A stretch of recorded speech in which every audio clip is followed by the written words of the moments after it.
اعوذ باللہ من الشیطان الرجیم بسم اللہ الرحمن الرحیم۔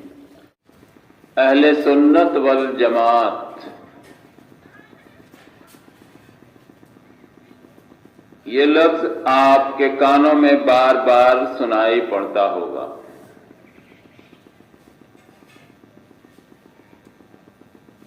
سنت مانے ہوتا ہے طریقہ،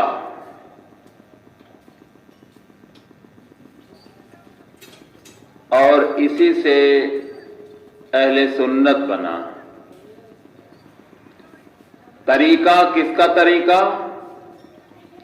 جناب محمد مصطفیٰ صلی اللہ علیہ وسلم کے طریقے کو سنت کہتے ہیں، اسی کو طریقہ کہتے ہیں۔ اب آپ دیکھیں گے مسلمانوں میں جتنی جماعت بنی ہے سب اپنے آپ کو اللہ کے نبی صلی اللہ علیہ وسلم سے وابستگی ظاہر کرتا، یقیناً کرنا بھی چاہیے، ہونی بھی چاہیے، لیکن اب اس میں ایک عام مسلمان کشمکش میں پڑا رہتا ہے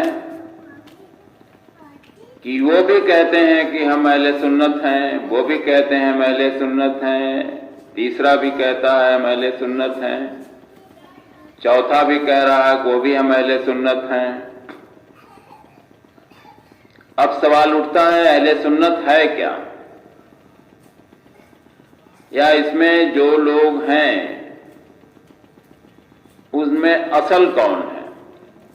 جبکہ اللہ کے نبی صلی اللہ علیہ وسلم کی ایک حدیث شریف ہے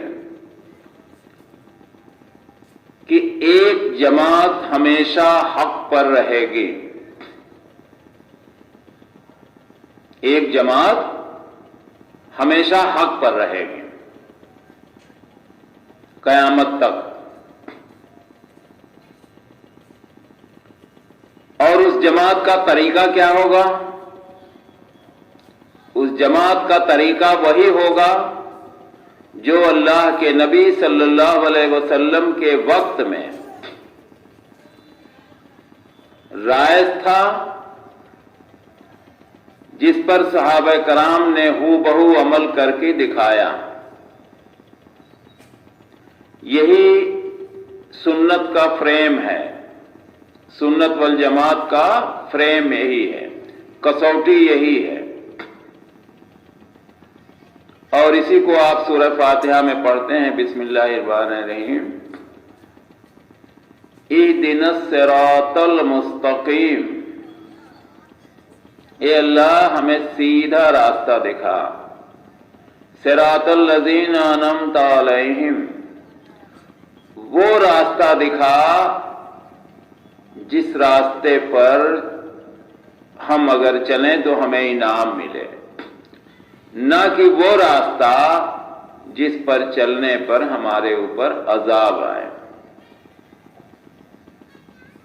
کوئی نہیں چاہتا کہ ہم وہ راستہ اختیار کریں جس سے ہم عذاب کے مستحق ہوں، کوئی نہیں چاہتا کہ ہماری عبادتیں ضائع جائیں، کوئی نہیں چاہتا کہ ہم ایک سجدہ بھی اگر پڑھیں تو وہ اللہ کی بارگاہ میں قبول نہ ہو، کوئی عمل حشر کے میدان میں ہمارے لیے بیکار ثابت نہ ہو، ہم عمل کرتے جا رہے ہوں حشر کے میدان میں وہ کھوٹا سکہ ثابت ہو۔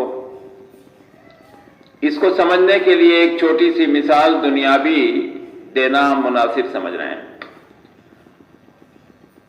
آپ ویٹ مشین دیکھے ہوں گے، وزن تولنے والی مشین، اب تو عام ہو گئی، پہلے عام طور پر اسٹیشنوں میں سرکاری لگی رہتی تھی، اور اس کا یہ وصول تھا کہ آپ کوائنس ڈالیں، سکہ ڈالیں، اور وہ بدلے میں آپ کو وزن بتا دیتی تھی، اور وہ سکہ، اس سکے کے ساتھ ایک شرط رہتی تھی کہ وہ سکہ انڈین ہونا چاہیے۔ اب آپ سکے کی جگہ پر، انڈین کوائنس کی جگہ پر اگر آپ ڈالر ڈالتے یا ریال ڈالتے ہیں، گو کہ وہ سکے سے زیادہ قیمتی ہے، لیکن وہ آپ کو وزن نہیں بتائے گی، وہ آپ کا ڈالر، وہ آپ کا ریال ریٹرن پھینک دے گی۔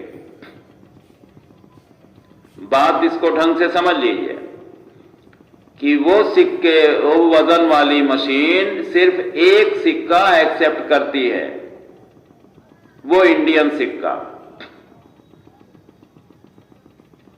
ہر ملک کے الگ الگ وہ ہیں، وہاں جو سکہ رائج ہوگا وہ ایکسپٹ کرے گی، جس حساب سے مشین کی ماڈلنگ کی جائے گی۔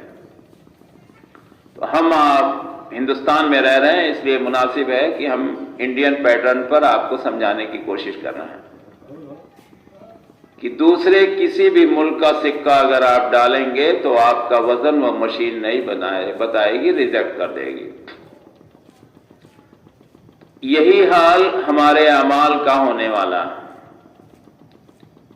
اللہ تبارک تعالیٰ کے وہاں جو مشین لگے گی اس میں صرف اور صرف ایک سکہ چلے گا،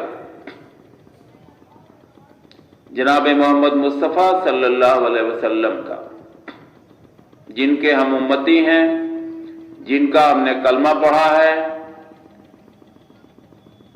اگر ہمارا عمل آپ کے بتائے ہوئے طریقے پر ہوگا تبھی ہم اپنے آپ کو یہ کہہ سکتے ہیں کہ ہم سنت کے فالوور ہیں یا ہم سنی ہیں، اور وہ عمل ہمارا وہ مشین فوراً ایکسپٹ کر لے گی۔ ورنہ ہم اسٹیکر تو لگائے ہوئے ہیں سنی، نام لیتے ہیں اللہ کے نبی صلی اللہ علیہ وسلم کا، اور عمل کرنا ہو تو بریلی شریف ہے، سہارنپور شریف ہے، بغداد شریف ہے، نہ جانے کتنے فرقے بن چکے ہیں۔ تو وہ عمل جو نبی صلی اللہ علیہ وسلم کے بتائے ہوئے طریقے سے علیحدہ ہو، جو قرآن و سنت سے میل نہیں کھا رہا ہو، وہ عمل وہاں ہمارا آپ کا تولا نہیں جائے گا، وہ ویٹ لیس ہوگا، بیکار ہوگا، ضائع اور برباد ہوگا۔ اس لیے اسٹیکر پر مت جائیے، آپ اصلی سنی بنیے، اور اصلی سنی بننے کے لیے آپ کے لیے صرف اور صرف واحد ایک راستہ ہے، آپ قرآن اور سنت کی پیروی کیجیے۔ اللہ تبارک تعالیٰ نے جو فرمایا ہے قرآن شریف آپ کے موجود ہے، اور نبی صلی اللہ علیہ وسلم نے جو فرمایا ہے حدیثوں میں موجود ہے۔ اس کے علاوہ وہ کسی کا بھی فتویٰ ہو، کسی کا بھی فرمان ہو، وہ کتنوں بڑے فرقے کے بانی ہوں، ان کے ماننے والے کروڑوں نہیں اربوں میں ہوں، لیکن وہ اللہ تبارک تعالیٰ کے وہاں وہ عمل وزن نہیں کیا جائے گا، وہاں صرف اور صرف ایک سکہ چلے گا، جناب محمد مصطفیٰ صلی اللہ علیہ وسلم کا، جس کی قبر اطہر مدینہ شریف میں ہے۔ اور وہی دین قابل قبول ہوگا جو اللہ کے نبی صلی اللہ علیہ وسلم کے وقت میں رائج تھا، اور جس پر صحابہ کرام نے عمل کر کے دکھایا۔ تو واقعی اگر ہم سچے مسلمان بننا چاہتے ہیں تو ہمیں بھی یاد رکھنا چاہیے کہ جو بھی ہم عمل کریں اس کی کسوٹی کیا ہے، قرآن ہے اور سنت ہے، اس پر پرکھ لیں، جانچ لیں، پھر ہم عمل کریں اگر یقیناً اس کا ثواب چاہتے ہیں۔ السلام علیکم ورحمۃ اللہ وبرکاتہ۔